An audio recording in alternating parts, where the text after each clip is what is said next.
Everybody can hear this loud noise at the moment, so maybe we should put it on mute.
Hello, everyone.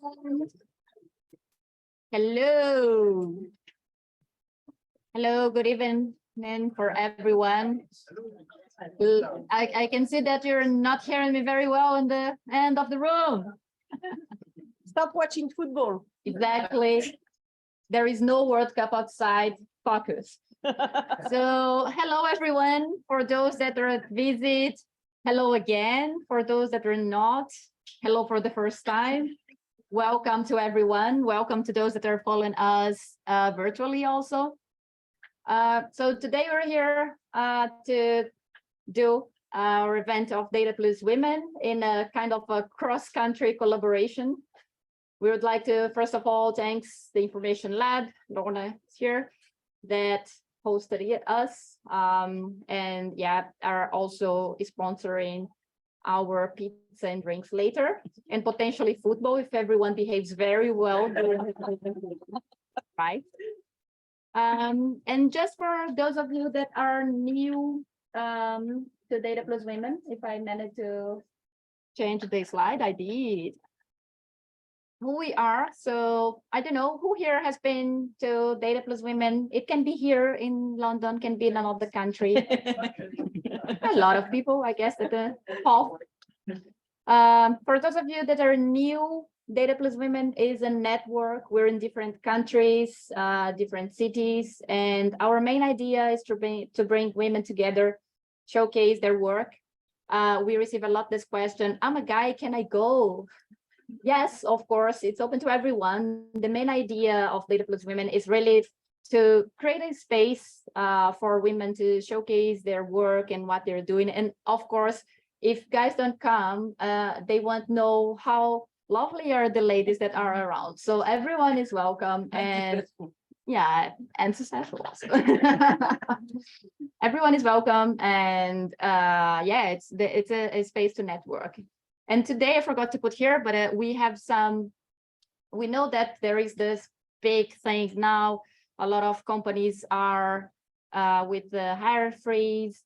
Some people, they got fired recently. So we decided to do a little bit of a job search. So we asked for people that are hiring to let us know and to share. So we have some jobs that we'll share here. You can find, not anymore, because they are here, and there's that kind of QR code that you cannot see because I put this in front of it. Here we go. So you can access the URL also. That's this one. So for those of you that are searching for jobs, please, for those of you that have jobs, communicate to each other, because the idea here today is a bit to create also a conversation around who is hiring and who is searching for jobs. So yeah, so that's it. You now know who we are. I will leave the housekeeping for Annabelle. Okay, so the housekeeping It's in your bag if you need. is enjoy. For the one that are virtual connected, you can use the Q&A section or the chat and say where they are coming from. I hope You that can Q&A. Yes, please, if you're we will also answer like some question. Obviously, after the presentation, we will for a wonderful speaker that we have today and that Lisa will introduce in some seconds. We will take some questions from the audience also. I did a wonderful job. I can stop. You can carry on and say the agenda now. So today, because is this Lisa, you'd like to Okay, do everything it's me. today. Lisa, we didn't kind of did a very good split in the job before presenting, so did. we're doing it in front of everyone because we'd Exactly. like to show you how we are the energy organized. we put all our energy on organizing. The Next time you can vote, right? So please, your time. So as you can see, the agenda, we have Homa Siddiqui here with us today. We are very lucky to have her. And she will talk about how to get executives. Oh, okay, thank you. How to get executives engaged and decisive. Then we have someone joining us from Scotland, Ayilean Macdonald. I'm sure I'm pronouncing her name wrongly, but she will tell us in a minute. And she will talk us about maths and how beautiful maths it is. And lastly, we will have Irene, that is an analyst here at the Information Lab, and will talk us about the tips that we have in the community and how can engage on the internal communities. So with no further ado, I will bring Homa to the stage. So we have Homa Siddiqui. She is a VP of Customer Strategy and Insights at Quarterra, which is a leading company in AI. He is well known by his style of inclusiveness and collaboration, and externally, she is known by creating organizations that are data-driven. She has a rich experience in finance. She worked with well-known companies such as JP Morgan and Credit Suisse. So welcome, and the stage is all yours, and I'll just move over. Thank you for that kind intro. And I'm delighted to be here today. I'm now witnessing what a normal London day is like. I've been experiencing sunshine quite a bit, but today it was gray and it got dark. But it was really exciting to come to this great venue and to see all of you. So thanks for having me. What I hope today to accomplish is to give you some insights on how you can take the impact that you have today to the next level with the people that you work with in your day-to-day role. So being a data-driven person, as Annabelle and others know, I always kind of look backwards and try to figure out trends. And I found it very curious when I was writing my CV about two years ago or a year and a half ago to say, why was it that there were moments in my career where I had teams that came up with amazing data-driven insights, but we made no progress? And yet we had teams that came up with good insights, but amazing progress. And the biggest difference when I looked back at each one of those cases was the executives that we worked with. Those who could make decisions and take action are the ones who made things successful. So I'm hoping today to demystify this whole executive space. And I also want to put it in perspective before anyone gets discouraged, is that we live in very exciting times. Okay, so I know I talked about it being dark outside, and I know, and I want to say this with all due respect out there with the war situation and COVID and, recessions and job losses, etc. But when you think about the macro picture, right, from a technology perspective, our individual ability to make an impact has never been bigger. It is estimated that AI and data analytics will generate over 9 to 10 to 15 billion of economic value. And for those of you who love visualization, and several of you taught me here the power of visualization, to put that in perspective, it is almost equivalent to the size of the GDP of China. Absolutely, happy to do that. So it is a pretty big impact that it can collectively have, right? And what is the purpose of all of that impact is that where will it come from? So it is also estimated that all of this work will significantly increase the size of certain industries. So they will actually create even more output. So if you take the example of Uber, when Uber came in, being data-driven as it is, it didn't just cannibalize the taxi market, it actually expanded the use of the entire market by taking people to take rides who never did that before. So actually being data-driven can actually expand economies.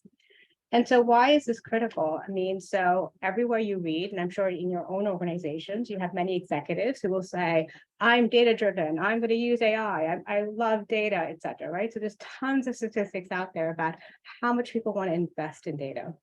Now, being data-driven myself, I really ask myself, have we truly become data-driven? Is it really how we're operating? And unfortunately, what I've realized is that each one of us has a part in this equation. So we wake up every day and we work in some data environment that has a sort of impact. And so when you think about it, one of my favorite management gurus, his name is Deming, and he says this very, very clearly, that without data, all you have is, intuition, guesses. You really need to understand your data to make informed decisions. And so what are those type of decisions? So how do you sort of get from data all the way into, do we need to do something? Oh. Okay, okay, good. So how do we take all of your effort on data and the insights to then create that value, right? What is required to make that happen? Because it's a lot of your effort. So what are we seeing in the current reality? Unfortunately, there's been limited progress to date, unfortunately. So an MIT study of 2,500 executives asked them, are you seeing the value of your initiatives? And so that 7 out of 10 said no. So I was pretty discouraged. I thought it was at least 50-50, but this was a little bit more pessimistic than I thought. And also the people who are doing things, what are they looking at? Are they looking at the past, creating a dashboard about past financial information or current information? Or are you creating something more interactive and predictive that can influence the future, right? So if we think about the fact that all of us went to school, we have student debt, we make a lot of sacrifices of the type of thing that we do, what is the impact of what we're trying to do, right? So where is it in there? So even where we're doing stuff, how much of an impact is it having? So, but don't worry, one of my favorite quotes is by Bill Gates, who says, as humans, we will always overestimate the impact of anything in the short term and underestimate in the long term, right? So if you think about the big picture, we still have a very dynamic, ecosystem to then thrive in. But what do we all do day to day to help speed that up? Because I'm sure, like me, most of you were not born with the patience gene. So we're very impatient and we want to see progress. So I know that all of us are investing significant effort, right? And what most people don't see is all the late nights, the sacrifices, you're going to tell your family, I'll be there later, and you never define later or use the word shortly because shortly doesn't say anything. It means soon, right? So you figure out all of these things in terms of like how you can put in more effort into what it is that you do. So the question then is, how can we maximize that impact? So I have a 13-year-old son. And I think to myself, if I'm going to spend 1 hour away from him, it better be a good use of my 1 hour.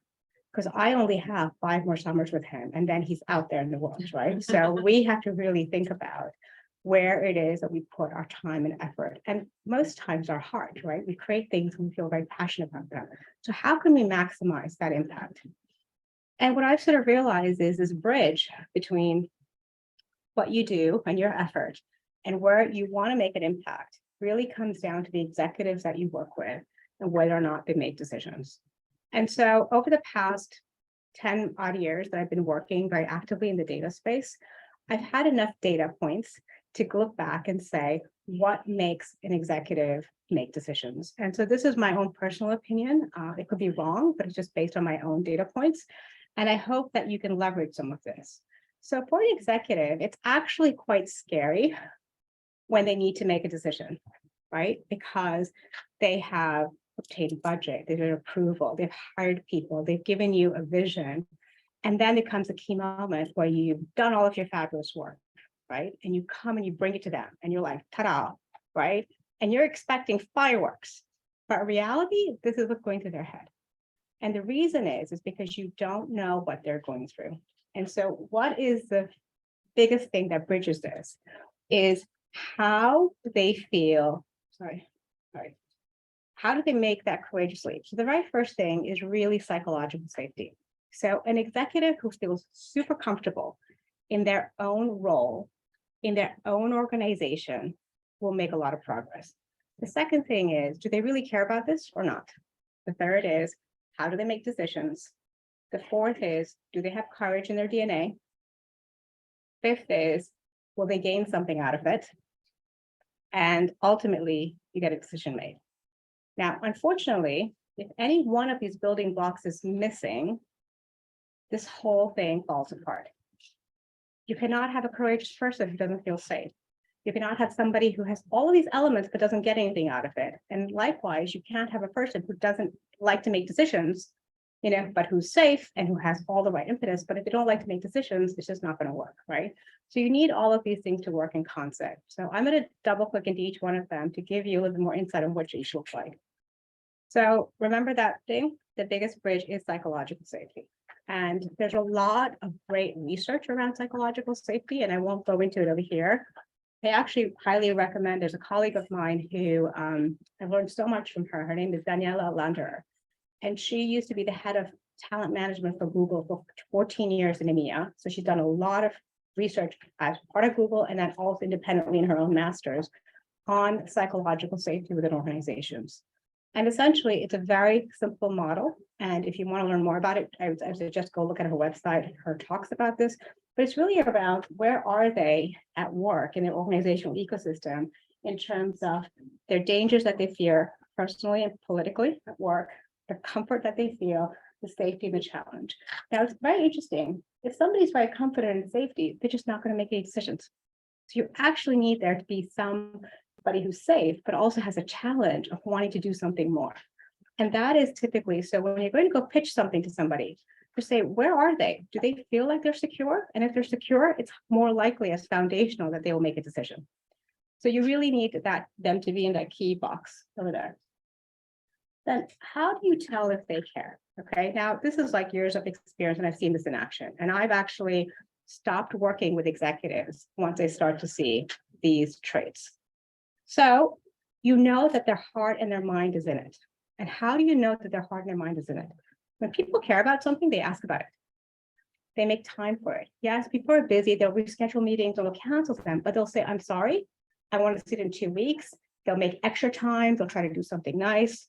They'll mention it often. They'll talk about it randomly. You'll hear that they're talking about it. They'll give you what you need. If you need an extra test environment, if you need them to unblock something, and they will actively unblock for you.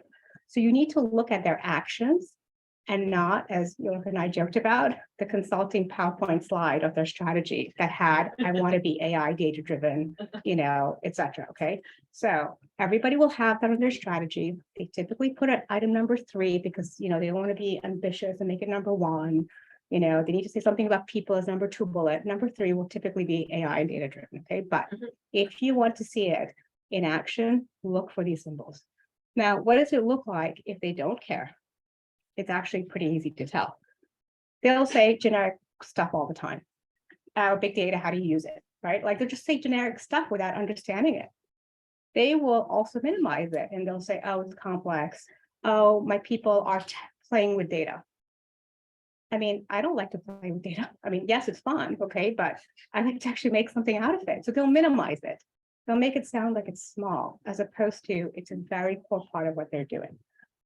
They will cancel and your meetings and you'll just never hear, but they'll say they have governance, but nobody will ever say if the meeting actually happened, right? Because they'll cancel it. And what's worse actually is if they delegate it to somebody who cannot actually manage it. Now, if they delegate it to somebody who takes it and runs with it because they have time, that's actually fantastic. That's actually a double win for you. But if they delegate it to somebody who's just administrating it, it's actually not good, right? So then the next element is thinking about how do they make decisions. Now, I have to admit, I'm a former consultant. I do think in 2x2 matrices. So I thought about what is the intersection of how people make decisions. And for me, it was fairly simple, right? I think most people think that people make decisions based on organizational politics. And the reality is it happens, but not as frequently as everyone believes, because they are governances and processes and people hold people accountable. Yes. So does it happen? Yes, but probably not as often as we all think it does. Okay. So what actually makes people make decisions? It's actually a combination of timing. Is something slow or fast, and the impact is a low or high. So there's 4 different sort of types. So the first type of decision maker is somebody who's very detail oriented. Okay. So they will make decisions, but they need a lot of details. And how do you know if you're working with this person? Well, they'll say, is the data accurate? Is it complete? Have you followed all the corporate rules? Because they need to feel safe that you've done all the right things. Okay. And so it's slow, right? Because they always want more information. And the impact is low because they're not going to like take your thinking to the next level, but at least they're doing something with the status quo. And unfortunately, I don't know about you guys, but this is how I feel. It feels like a torture chamber because of course I check my data. Of course it's accurate. Of course it's complete. I wouldn't come to this meeting unless it was, okay? But now that you asked, I'll go double check it again, right? So that's sort of how it feels a bit. But nonetheless, give them credit for making a decision, okay? The second type is they're very commitment driven. So there's people who like to keep their word, and they've probably in their career grown because they deliver. Okay. So how does it feel like, or how do you know when you're dealing with this type of person? It's, they'll say, does it meet all our requirements? Have you socialized it with others? Will you deliver it on time and budget? They really care about the commitment because their commitment is their word. Now, with these folks, again, it's slow, right? Because you have to go back and prove all of these things. However, the impact is high because they want to get it done, right? And again, this is a great person to work with because they'll get it there, but their approach will be different. So how does this feel? It's encouraging, but yes, of course I did those things, right? Because we all wake up wanting to deliver, right? That's how that's how we operate. So then the next type is they're externally driven. So how do you know if you're dealing with this type of decision maker? Well, they'll say, what are competitors doing? Is this the best tech? Can we patent it? Is there something unique about it? Can we brag about this? Can we write a story about it? How soon can we publish it? So they're really looking for this external motivation for what they're doing, right? And so how does this feel? Well, honestly, yes, you always say yes to it all. Yes, we're the best. Yes, nobody else is doing it, etc., because that's what's going to motivate them.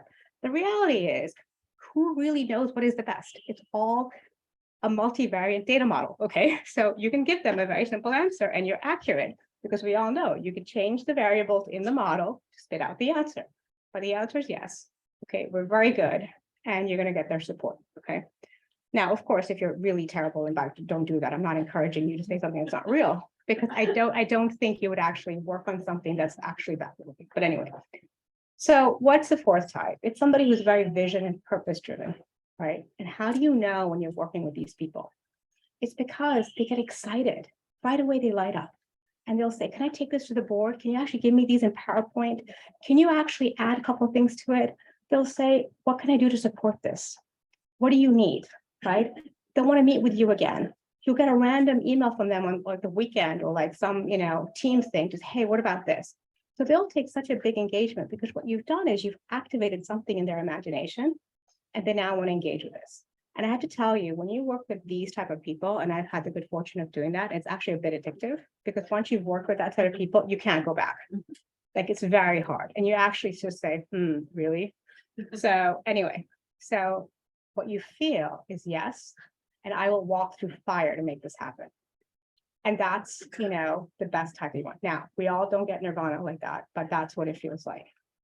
So now the next element is equally important is, are they courageous?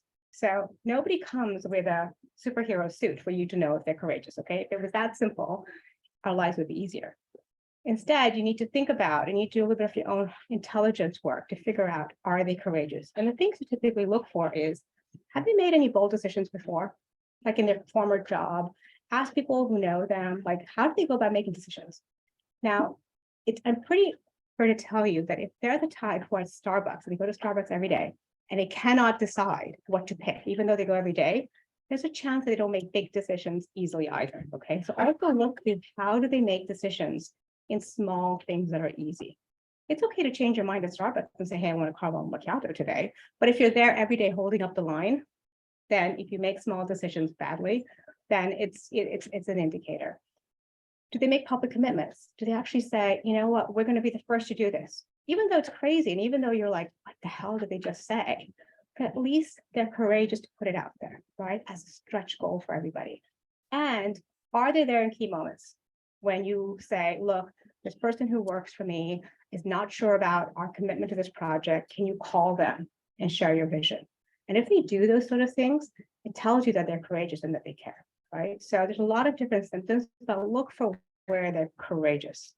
And then the last thing is, what will they gain?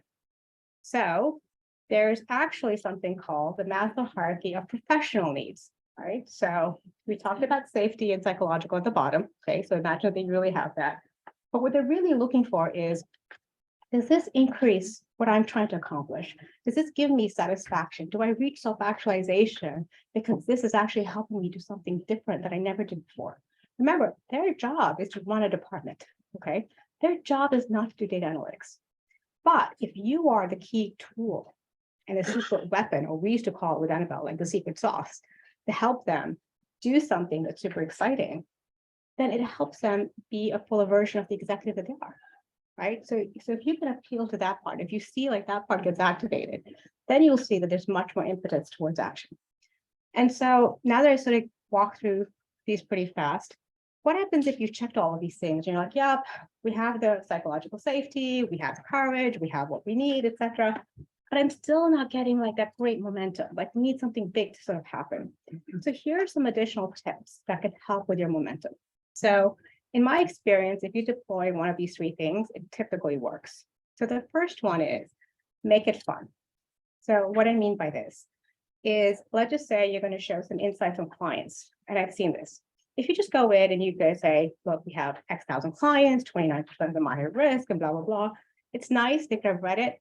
They didn't have to have a meeting with you, okay? But if you make it into a trivia, guess how many clients we have, and guess how many this. You'd be amazed at how much more engaging you get people. And more importantly, they will remember the data point more so than that. And then what will be interesting is they want to continue the trivia, even after you've run out of questions, right? And then you have the power to actually show them in real time some additional things. And then what's interesting is with their questions, you can understand where do they want to go next, right? So it's kind of like a little candy approach to like give them something, see the power of what you can do, and then keep on engaging that way. So that's one way to do it. Second way is a little bit interesting. So in the corporate world, we have a saying that says, success has many parents and failure is an orphan. Okay, so when something bad happens, nobody knew it, nobody studied it, nobody touched it, etc. Okay, but if something successful, oh my God, everybody had the idea, they supported it, they cheered it, they were all part of it. Okay, so another idea is if you're not getting the momentum, create some momentum for yourself, right? Write a blog about it. And if your executives like, and if you say, we just launched blah, blah, blah, we now have insights into our clients. Thank you, John, for all your support and engagement on this. Okay, John will feel pretty good. And John will say, give me an update. Let me find out about this thing. It's very successful. I need to put it as part of my year-end review. Like, let's talk about it, right? So you can create some external dynamics to help with that momentum. And the third thing is make it competitive. So if this person has all the right ingredients, but they're really still not engaging, then it's always interesting to find out, does their boss care about it? How is this person faring versus their peers? Is there something that you could do to sort of say, hey, you know, our analytics team is producing more than the others, just make it a little bit more competitive, because then you can, you know, activate that sort of impetus towards action. But in my experience, these three things typically help, right? If you all have all the right ingredients first. And if you don't, okay, if you don't, I would really challenge all of you to think about this pretty hard. If you still don't have progress, go back and check your data. Were you accurate on your assessment of your executive? Because remember, you are making sacrifices daily for a hope of an impact that you want to have. And if that's not there, then look for another courageous executives who will make decisions. Because I could tell you now in my career, I refuse to work with people who don't make decisions. Because it'll just make me sad and waste my time, right? So it's really important for the impact that you want to have. And I know this is hard, okay? But this is why events and forums like this are important to network and to figure out where are the other like-minded tribes. Because everyone's short people. Like, raise your hand if your team has enough people. Exactly. Nobody, right? Exactly. So everybody needs people, right? And you can typically tell when there's a very healthy environment where people are making decisions and their work is valued. So I'm hoping that this was helpful to give you a little bit of insight into the executive journey and brief. So I'm happy to answer any questions. I don't know how we're doing on time. We good? Difficult. Very good. Questions? Yes. Yeah, go ahead. Hi. Hi. So a lot of companies are currently still going through digital transformation. Mhm. Where the data is still quite immature. So how do you keep the executives engaged with their questions, even if you don't have the data all the time to supply it, because you're still building it, still building data science for them? So I think there's, so no organization has it perfect. When you walk in, I mean, even Google will complain about their issues, right? And they're like built from a data foundation up, right? So even they have massive challenges. So I think that, to keep your executives engaged, it really comes down to two things, right? They need to have like a long-term perspective, right? If they're just in there for the short term, you're just never going to get them engaged, right? But if they really care about the organization, if they really believe that this is worth it, et cetera. And the second thing is work with what you have. Right. So you must have something, even if it's small, just to keep on showing them the art of the possible. And a lot of times in the way that we used to work in our labs is that we would start off with what we used to call the minimal viable product, of like the MVP, with the basic of what we had, just to show the art of the possible. And then you get excitement, and then you get more momentum to enrich it and enrich it. And we never believed in the model of, build it and they will come. Right. It was always use case driven, no matter how small or how big it was. And so I do believe that even with very little, some insights could be there, even if it's just making it more faster accessible, right? And more faster and better visualized. Like that's still an improvement in current state. Go ahead. Yeah, so in my experience, working with executives always involved with a minute. Yes. How do you, as a leader, teach the next generation of people who just come into the workforce the art of managing up? Because I think it's a lot of stuff that no one really says that you do. Yeah. That people maybe assume you know how to do, but until somebody, I was fortunate that I had a manager who would just blatantly say and pull things out and be like, this is how you manage this person. But Yeah. how can you teach that as a leader? How do you teach all those awkward things of, well, this person's going through some like political challenges, maybe like this is what they aim. Yeah. While we're at the project. Do you have a strategy for that? Yes, so I think it's an excellent question. And I really wish wherever we get our degrees from had a class on how to navigate organizations, because if it's called managing up, it may sound a bit, altruistic or Machiavellian, but it's really like navigating organizations is what it is, right? And I think that, in your instance, you're very fortunate you had a manager who knew that this was important because they experienced it. They likely had a manager who took them on that journey. And I really do think it's a bit of an apprenticeship model where you have to partner with somebody who will actually say, and I've done this many times, okay, we're going to the meeting with my boss or the board, but guess what? I'm not presenting. So now let's role play, okay? You walk in, you don't bring your problems, okay? You bring solutions, you bring answers about your body language. We actually, in our organization, actually introduced public speaking with impact, because a lot of it is how you present yourself. 60–70% of what we give off is nonverbal communication data cues.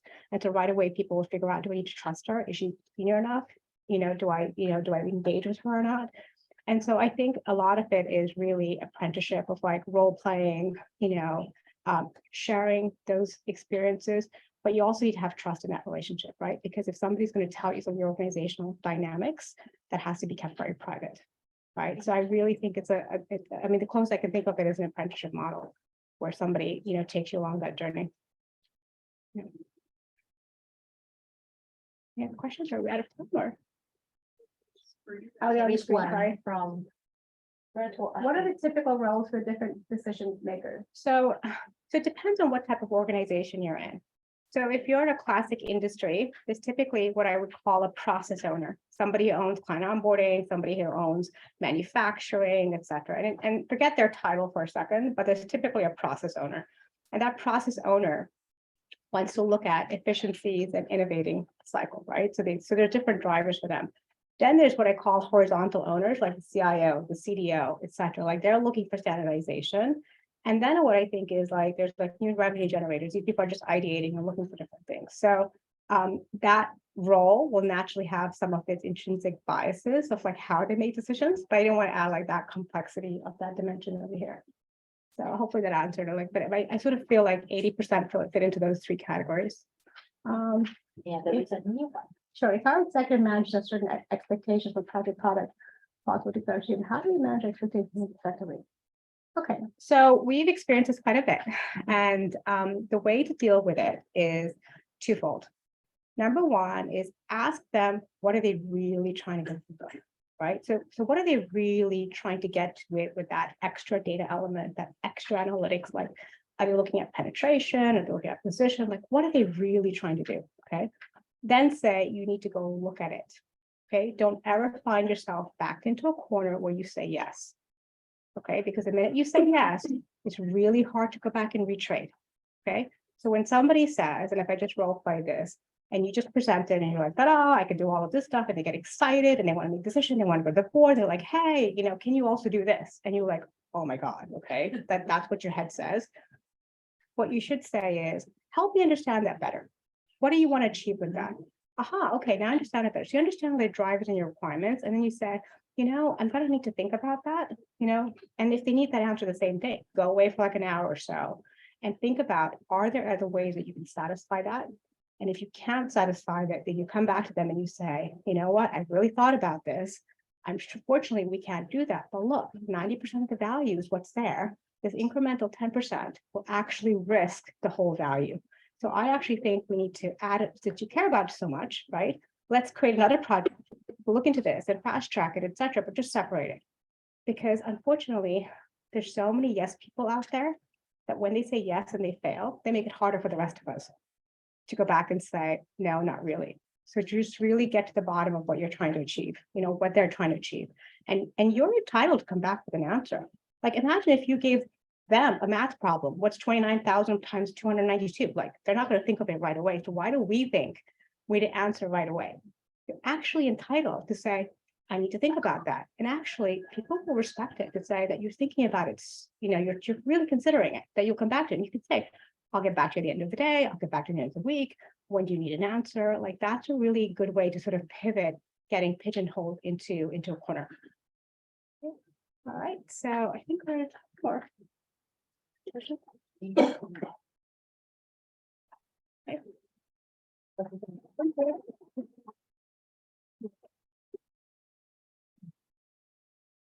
I'll say stop sharing, but That's okay. Okay, I'll do that.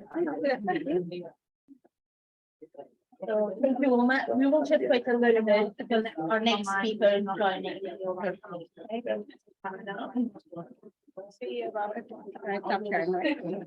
Sorry, I was just signaling because we're trying to look for a mic. Okay, I just left. Perfect. Thank you. Because on that platform. Hey, Aileen, can you hear us okay? Yeah. Yes, thanks. Perfect. Right, let me dial you up. Hopefully we'll be able to hear you in the audience. But yeah, I'm gonna let you introduce. It's Irene, right? Yeah, yeah. Yeah, say it. I'm grateful to everyone back in. Everyone's out of Yeah, let's wait 5 minutes. 5 minutes, okay, Irene? 5 minutes, just getting. Yeah, I was trying to signal for you that we have the mic on this platform, but I don't know. I don't know. I was like, which platform? There was like.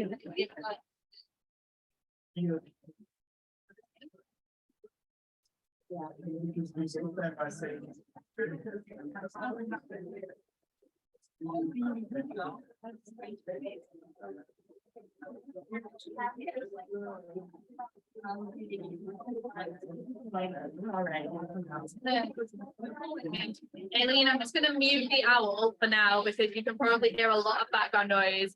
So I'm going to mute it and then I will unmute it once we're ready to start again.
No, I don't think Only it's shout to helping. Okay.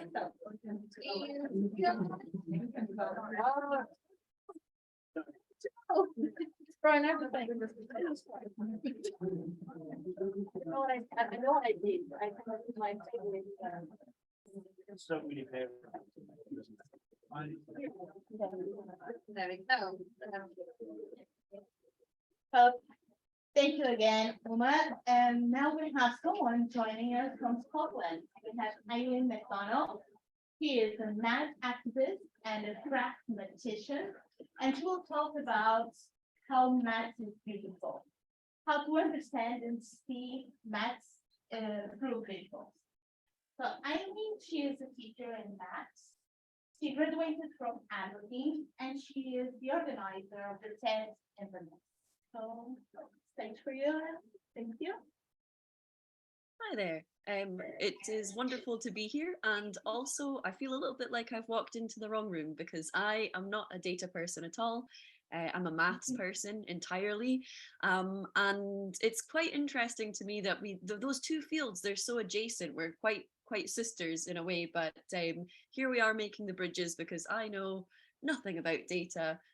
Hopefully, I imagine that this is a room where most people would be quite maths positive. I think at least a lot of maths is used in data, so we've maybe got a good attitude towards it.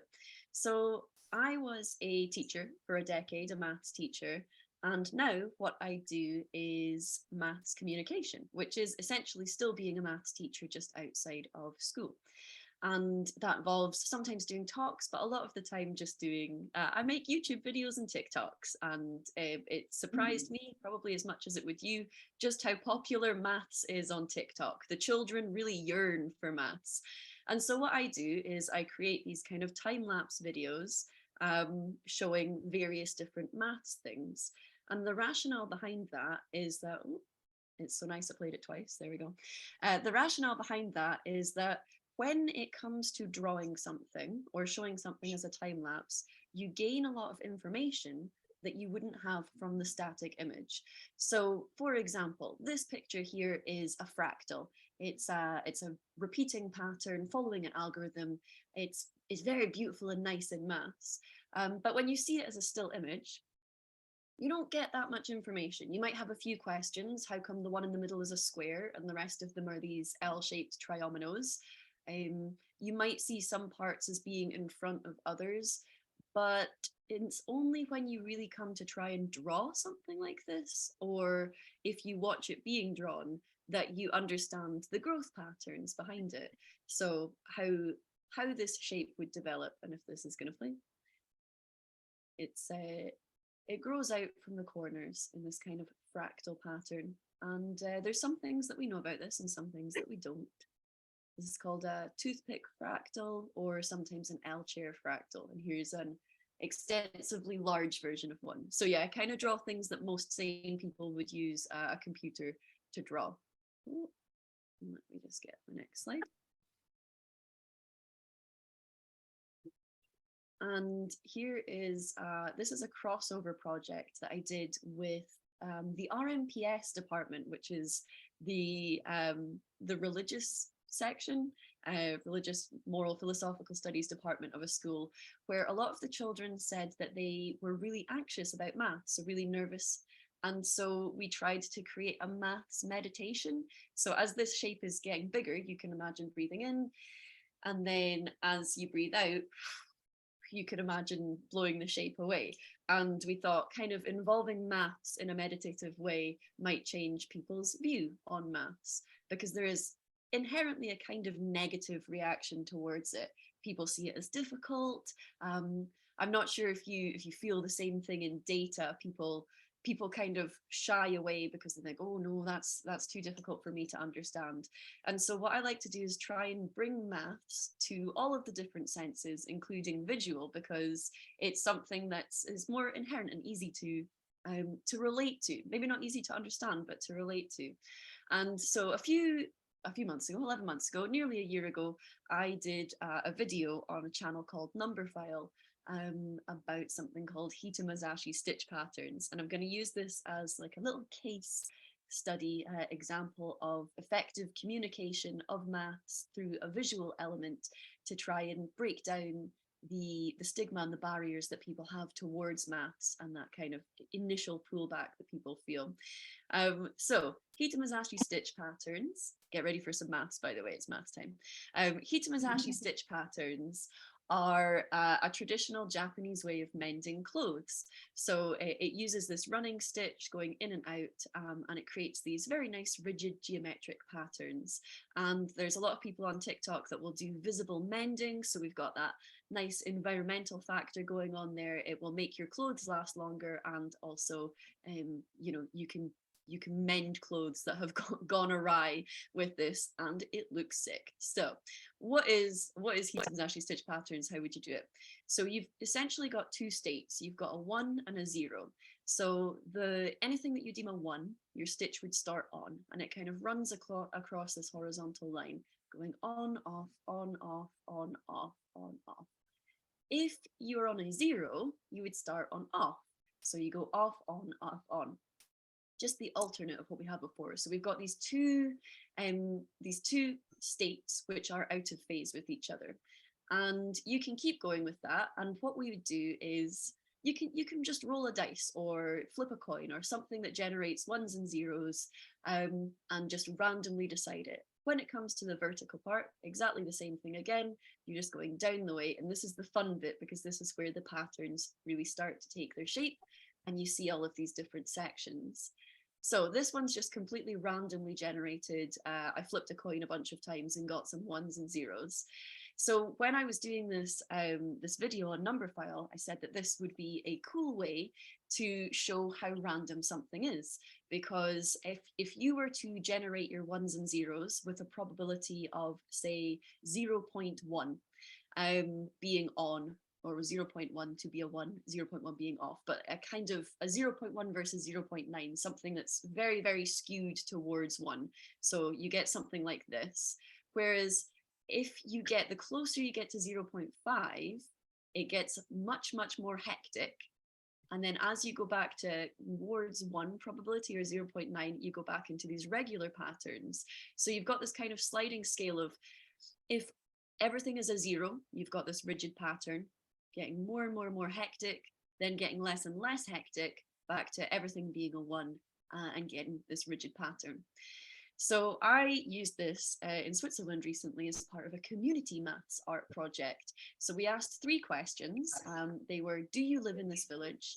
Have you seen a marmotte, which is a kind of small furry animal, which I have never seen in my life. It looks like I don't know, it was described to me as a very large hamster. I still haven't seen one. So that was one of the questions, but they're specific to the region of Switzerland that I was in. And then the third question is roll some dice. So you can see through the pictures, this is how the project came together, people putting in their own answers, that the first 2 questions, that is absolutely not a random sampling. Those are loaded questions.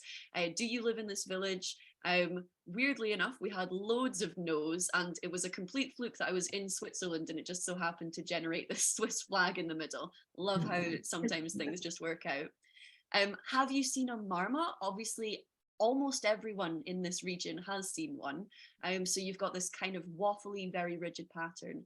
And then the question that came from rolling dice, you can see it's much more varied. We don't have a clear one or the other. So that was a fun project. And I offhandedly mentioned in the video when I was showing how to do these stitch patterns that I think that it's always too colorable. So I think no matter what happens, you will always have these defined regions which are too colorable. And then some people from Stanford University went on to write a paper saying that, yes, it is actually too colorable. There's my name there. That's my claim to fame. Pretty much the best accolade I'll ever have in maths. And so now that I know that it is too colorable, I started creating more of these. Now this one, nice looking pattern, could maybe see it on a Christmas jumper or something like that. But nothing particularly interesting about it. A little bit of symmetry. If you've ever played Among Us, the kids often point out it looks like there's a sideways Among Us character here. But if you can create these using ones and zeros, you can get the ones and zeros back out of them. So if I gave you this picture, you could go backwards and have a look and pull out like, okay, that one starts off, that one starts on, that one starts on, and pull out this list of ones and zeros. Now, depending on how nerdy you are, you might be looking at that and thinking, that is 4 sets of 8 binary strings.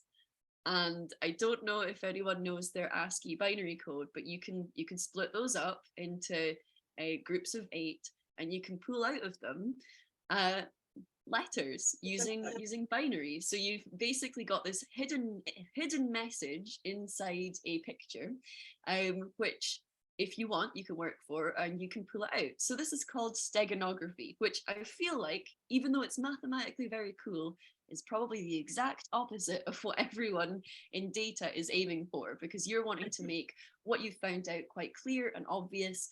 But this one is where you kind of reverse, you're hiding something in plain sight. So someone would look at that and think, cool picture, maybe geometric, but they would not be able to get the hidden message out of it. It's a kind of if you know type thing, which I don't know. It means it's the right message to the right people. This is a message to nerds, from nerds, by nerds.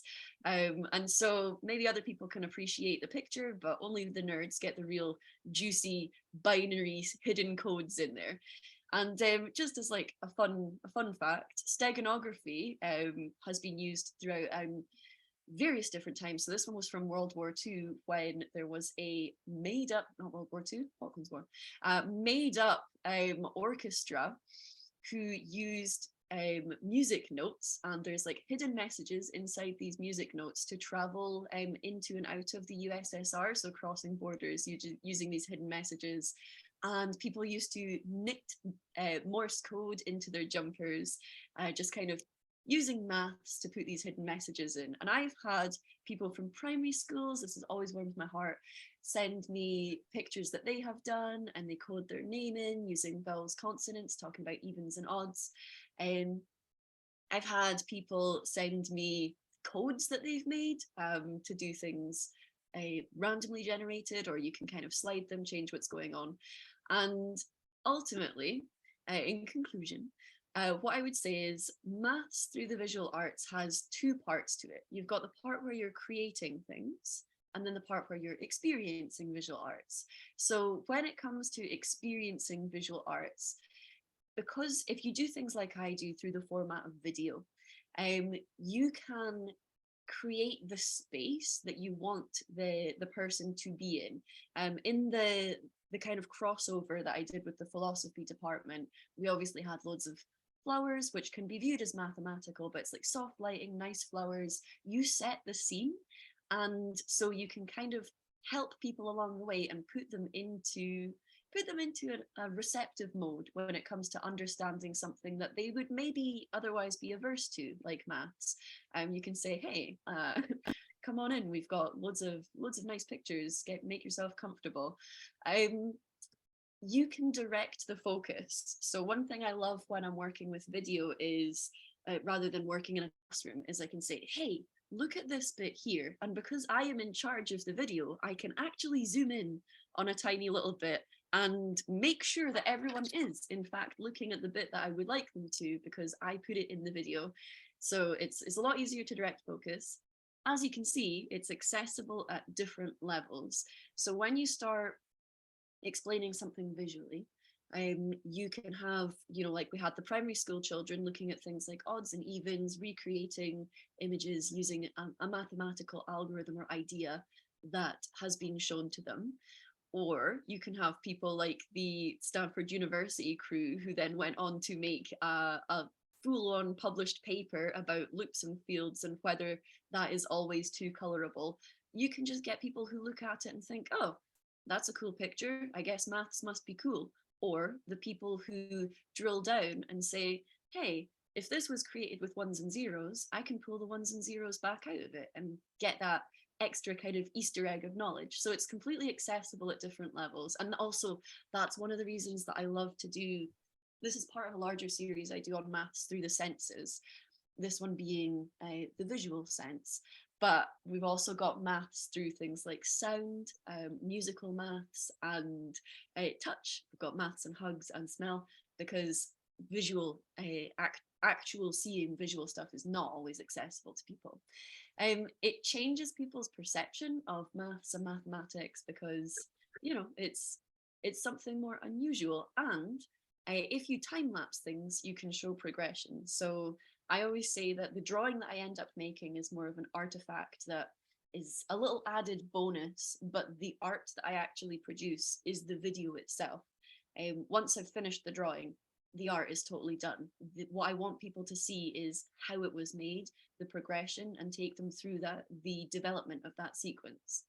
The other side, other than experiencing things, is you've got creating. So a lot of people don't think of maths as creative. A lot of people probably don't think of data as being very creative, and you will know that they are wrong. But do you often give them opportunities to create amongst data themselves? So when you create a way of doing maths through visual arts, and then you explain how to do it so people can make their own, it means that they can put their stamp on it. They have their own influence, and they feel like, oh, maths isn't just this thing that is done to me. It's not just this thing that I do take in. It's something that I can participate in, I can be part of, and I can influence. I can make my own maths or data, etc. When you're actually creating something, it encourages you to overcome construction problems. So there's a lot of times where you might look at something and think, yeah, I understand how that's done. I can see, because I can see the picture. But it's only when you come to try and recreate it or make it yourself that you bump into all these issues, and you're encouraged to overcome those problems. And as with anything kind of creative, it is lower stakes than typical maths that we do, because you know, nobody ever said, oh no, I've made this thing wrong. Like, you're just being creative. You do what you feel like. Have your own flair, and enjoy it, and actually have some fun with it. If it turns out wrong, then it's not a big issue. So that's maths through the visual arts. Let's see if I can stop sharing this now. And thank you very much for having me here. I don't know if anyone will have any questions, because this is not particularly about data, but hopefully you can relate it to data.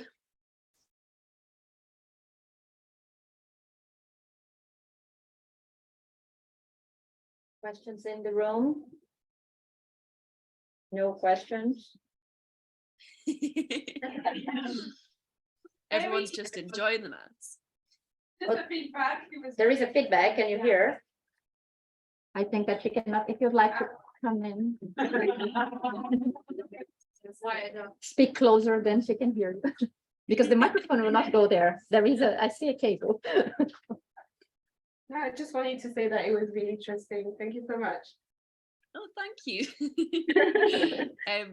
And yeah, no, it's such a shame that I can't be kind of in the room with you, because I'd love to know a bit more about data and kind of get the feel about how we can link together. I mean, data and maths seem like they should be so related, but you can make your way entirely through a degree in pure mathematics without ever touching a statistic, and most people do. Statistics is not seen as part of maths, but there is some really beautiful maths that goes along with statistics.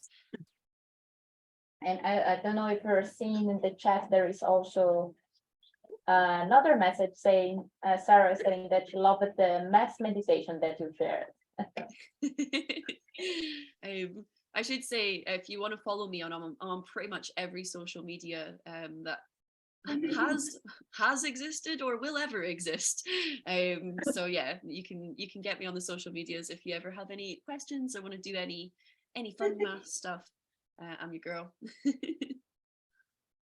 Thank you so much. Very inspiring.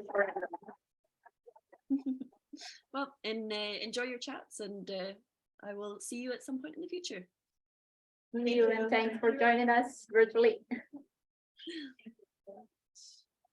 So now. Okay, now potentially you can hear me better now. So we are reaching the end of the event. We still have one more speaker. I think she is well known on the community and the community Tableau. Is Irene Diomi. So she is coming already to this. And she is an analyst here at the Information Lab London. She is a Tableau ambassador for the second year in a row. And she has passion about data visualizations, storytelling, and mentoring.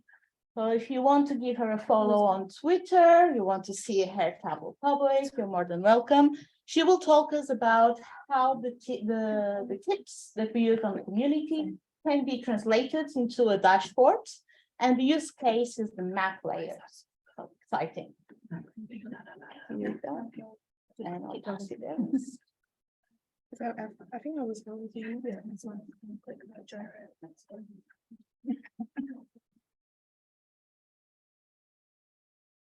Just 1 second and we'll get started. Might just-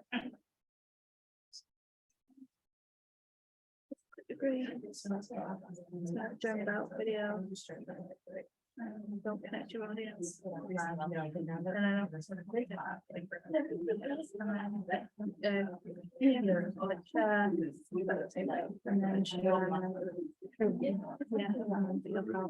I never know. Ready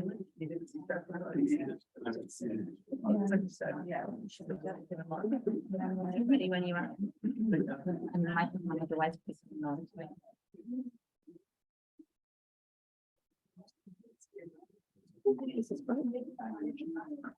Hello, everyone. My name is Irene, and today I'm going to talk about using community hacks for your visualizations. So there is a part of individualism in our success, but I think it's important to recognize the community part of our own achievements. So how, when people support us, we're able to do more and achieve our goals.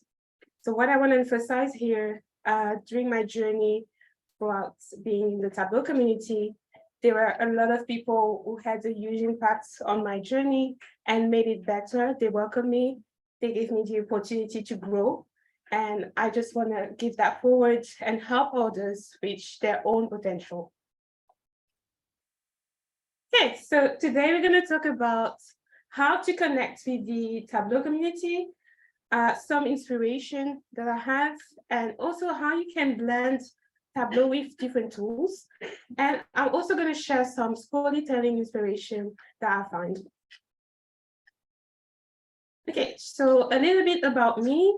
So my name is Irene. I'm a Tableau ambassador. I also work at the Information Lab. I have a law degree and a master in management. I was a feature author in 2020, and also I've been part of the featured in the Tableau gallery at the last Tableau conference.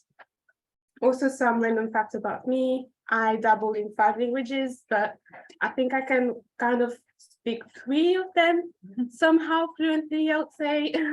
So French, Italian, and English. And I also visited 20 countries. So I like discovering different culture. And that's also an aspect that I try to use in my work, just being open to what people have to bring, because I think we can always learn from someone. So just being open to that, we can be even more creative. Okay, so some of my tips to connect with the Tableau community. The first one is trying to be yourself. I know it's not always easy because we sometimes want to fit in and just be like everybody else, but we have something unique in ourselves. So it's important to recognize that. And you don't have to be the most technical person You don't have to be the most artistic person. You don't have to be an advanced user to be part of the community. You can be a beginner. You can like calculation. You can like LODs. You can hate them as well. I struggle with them for a long time. So yeah, there is a place for everyone. And something also important, I think, is give feedback, because your voice matters too. So it's important to recognize that everybody has to bring something different. And it's great to have a place where we can debate ideas, because that's how we grow, by learning from each other and getting different perspectives.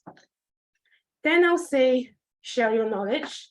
My life was made easier by all the community members who regularly share their work, what they do, their blogs.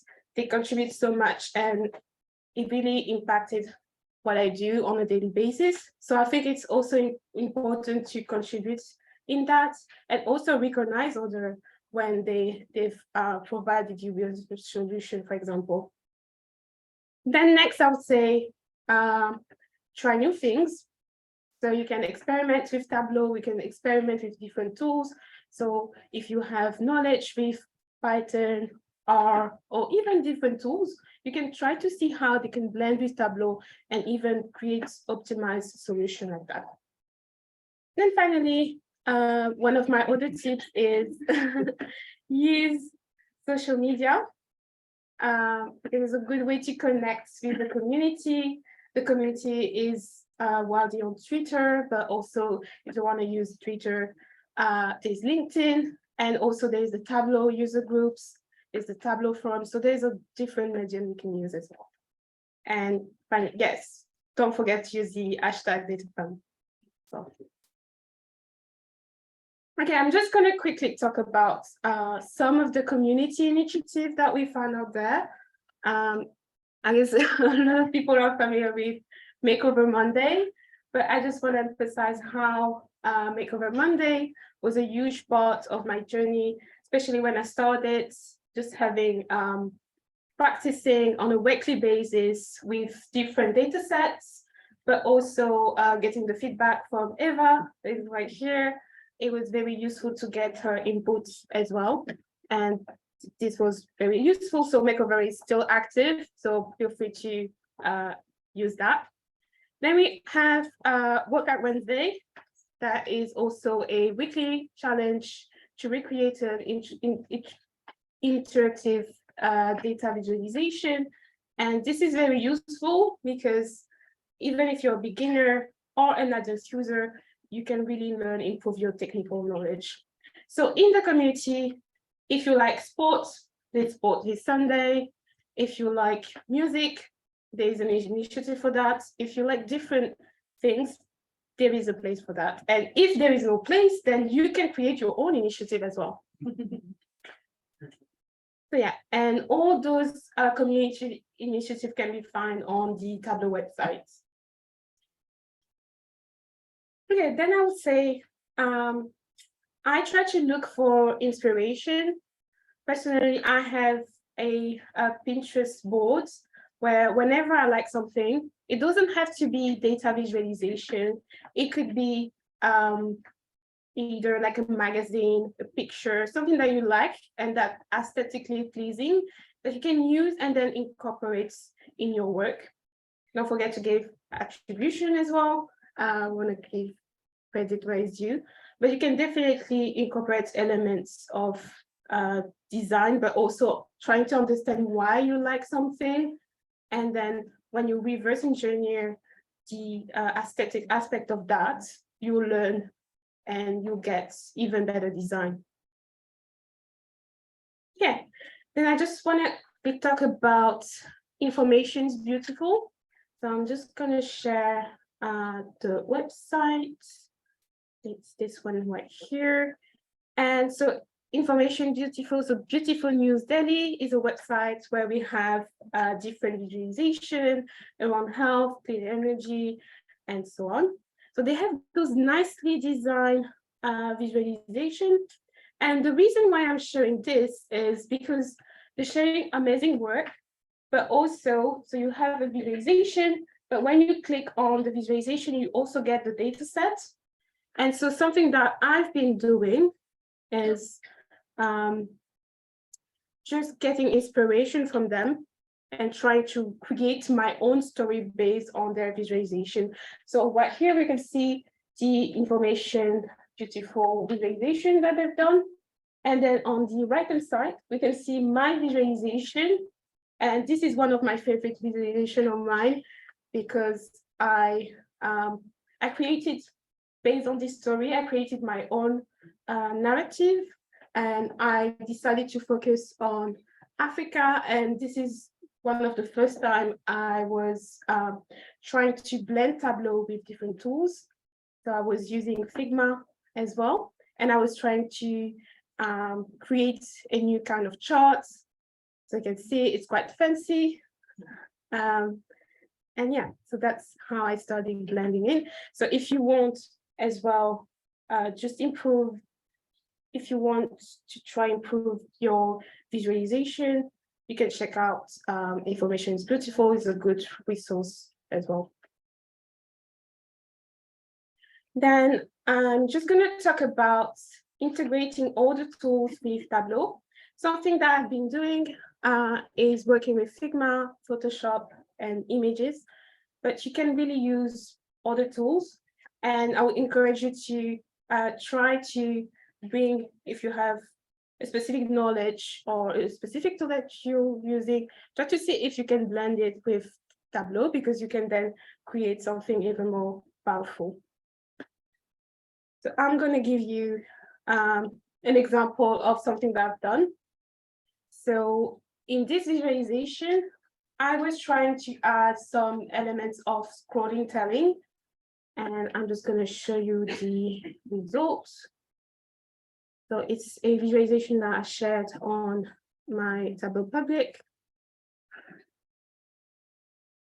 And it's about a woman in space. And you can see we have those really nice animation that we can see. So I try to really incorporate the space elements to my visualization. But this visualization was made by combining a range of different tools. And also, unfortunately, we can see that no woman ever went to the moon. Oh. Maybe we can fix that. Good to hear. So yeah, so I think we can see how I'm just going to go through kind of the process I went to design this visualization. So I use some resources from Android, like Icon. So this is where I got the images essentially.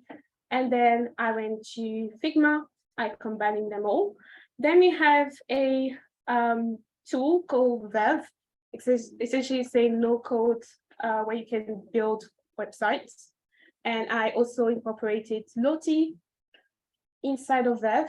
And then I went into Tableau. So it's very design focused approach, because what I was trying to do, I had a specific vision and I wanted everything to be customizable.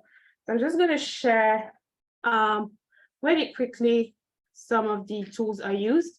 So we can see Figma right here. Don't look over there, it's a bit messy. But yeah, so this is Figma, and this is where I started the foundation of the visualization. So I had in mind a specific look for it, and you can see we already have the images. And then I went to Vev, and essentially in Vev, there is a new feature right now where you can import your Figma inside of it. And what Vev allows is essentially you can tailor your visualization. So even the images, I could tailor. So I've kind of changed the color as well, and I've played with them. And you can also add animations over there. So by combining all those tools, I was able to create the experience I wanted and the vision I wanted. Yeah, so that's why I would encourage you to mix different tools as well. Okay, so now I am going to share some storytelling inspiration from Pudding. So let's go and see that. Yeah. So here we have, it's kind of an experiment about how we view history, and it's a bit of a game. So we're going to do it together. So let's get started. First of all, what year were you born? I'm just gonna take any year, it doesn't matter. Okay, so who can tell me what year was this photo taken? This year. Hmm. The 60s. 60s? It depends which country. It's in the US, in the US. 2000. Okay, I hear 60s, 50s, and 70s. No, Who thinks? less than 10 years ago. Yeah. Okay, who says 60s? 70s? 2000s? Okay, yeah, let's go for that.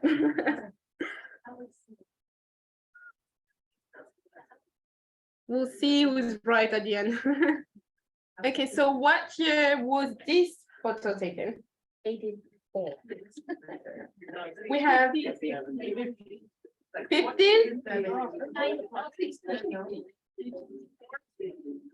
So we have 40s, 50s, or 80s. 90s.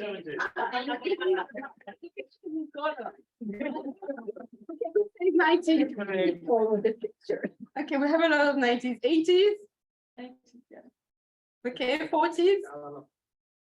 Okay, 90s. Let's go with 90s.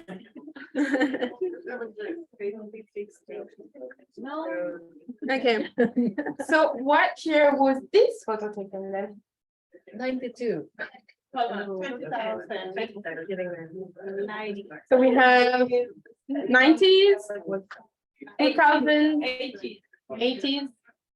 Okay, who thinks 80s?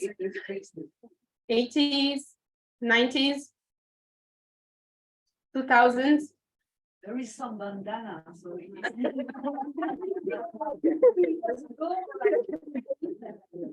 Okay, let's go for 90s. I'm gonna do like half. Okay, what about this photo? So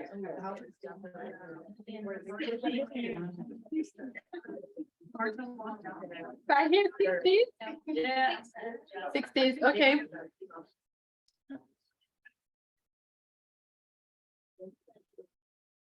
What about this one?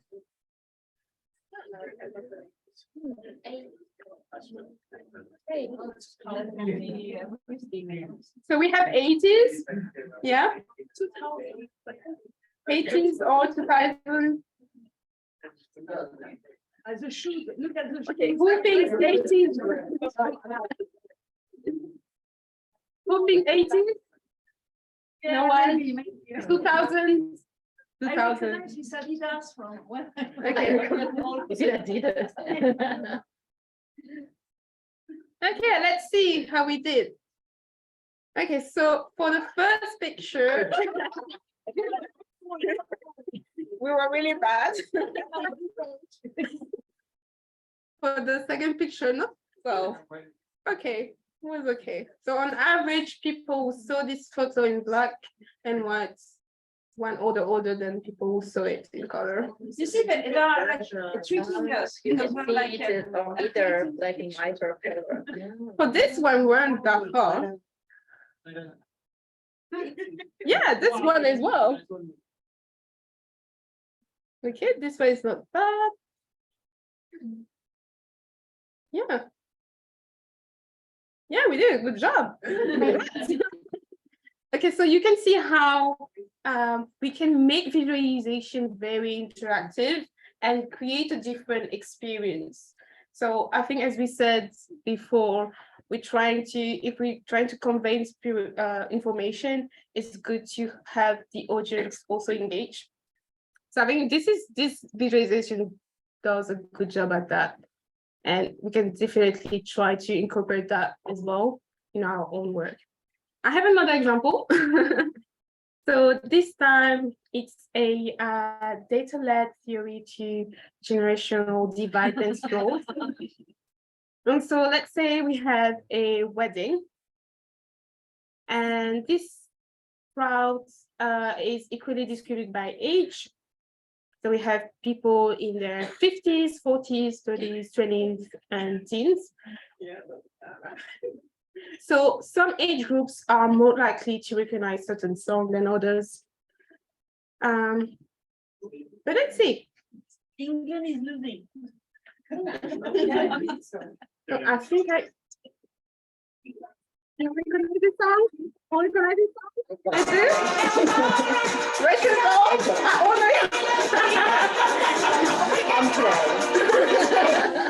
go? Okay, this one, about 1 in 10 teenagers don't recognize this song. Maybe Russia is. Okay, let's see this one. So recognize that? Recognize? No one? Okay. So we have only about 67% of team recognize Get Low, 81% of people in the 20s know Get. So yeah, I can see that.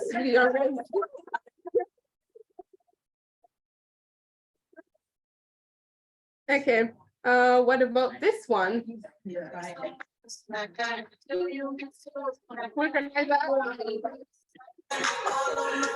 Okay, yeah. Yeah, that's the people for best isolating people in their 20s. Okay, let's see this one then. Recognize that?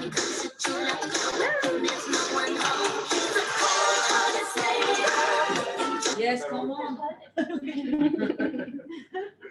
Okay, yeah. So we can see, what if you needed a song that brings people in their 30s and 40s, then it's not going to be as easy, but we can find some songs.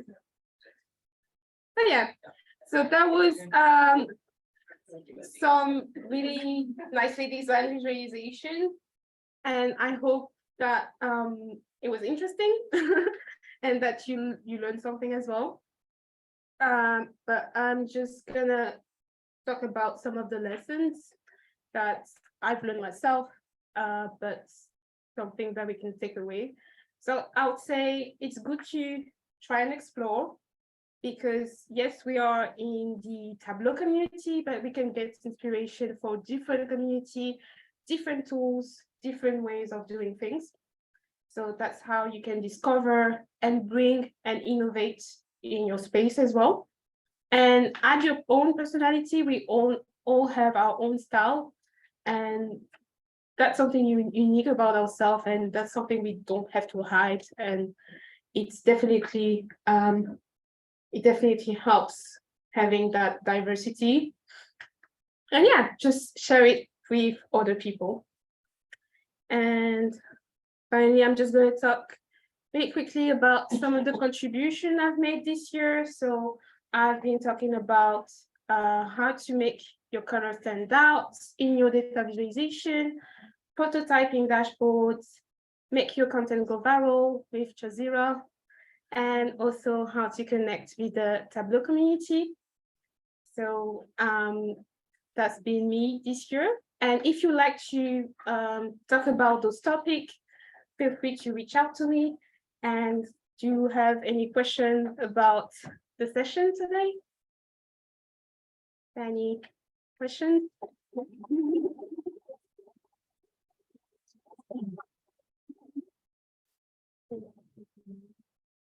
Thank you. It's been a pleasure being here. Thank you. No questions at all? No, everyone is silent as if a game. I don't know what's happening, but you can hear me without the microphone, or you cannot hear me. It doesn't make any difference if yeah, exactly. So you're not experiencing the microphone. I'd like to thanks Mike. Yeah, okay. Thanks everyone, the speakers, everyone that came in. Before we go to the pizza and before I destroy all those cables here. That's a very not nice place to be that I am. So I just would like to join. They're trying to kind of see if I can break something, maybe myself. Wait, I need to share what I would share first. I forgot to create an easy way to get it, as you can see. So, okay. There we go. And now.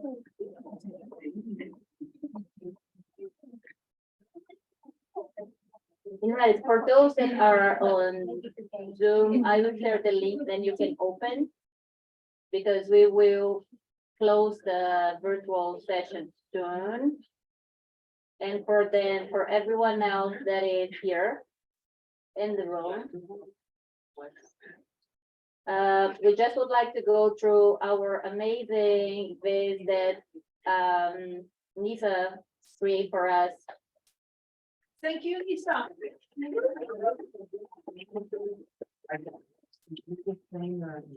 So, and I know that some people hiring are in this room. So if you're hiring, just raise your hands. Oh, there's a lot of people. Oh. Down. So hirers, raise your hands. People that are searching for a job, you can remember those faces. I would invite the hirers to stay close to the bar, maybe. It's easier for everyone to spot who is hiring. In reality, sorry, I remember. I have these stickers. I put the stickers on the hirers, then everyone knows. I put red stickers on hirers so people know who is hiring. And the dashboard is available if everyone would like to see later. If you cannot talk to the hirers because you're still in a job and your manager is here today and you don't feel well about it. So yeah, the contacts are here. You can do it later at home in a safe space, so don't worry. And that's it. I think that now networking and let's talk to each other. I will make sure that the hires are marked with the red sticker, and that's everything. Lorna, would like to just, because the Information Lab hosted us, so final words from the Information Lab, and because I know that you're also hiring, so. Yeah. Thanks everyone for coming. Sorry for the minor technical issues earlier, but I'm glad we sorted everything out. We are always hiring for anyone coming to the data school, so please feel free to reach out to myself or Erica or some of the data schoolers around if you want to have a chat with them. We're also hiring a recruiter, so if you want to come and ask us anything about that, please do let us know. Pizza is on its way, but feel free to go and help yourself to more drinks. There is wine in the fridge as well, so if you do want that, this cup's on the table, so feel free to open a bottle and then use that. But yeah, thank you everybody for coming. Thank you online as well for being a part of this. And yeah, so enjoy pizza, enjoy drinks, and if you have any other questions, feel free to come and speak to us. Hi, Ro.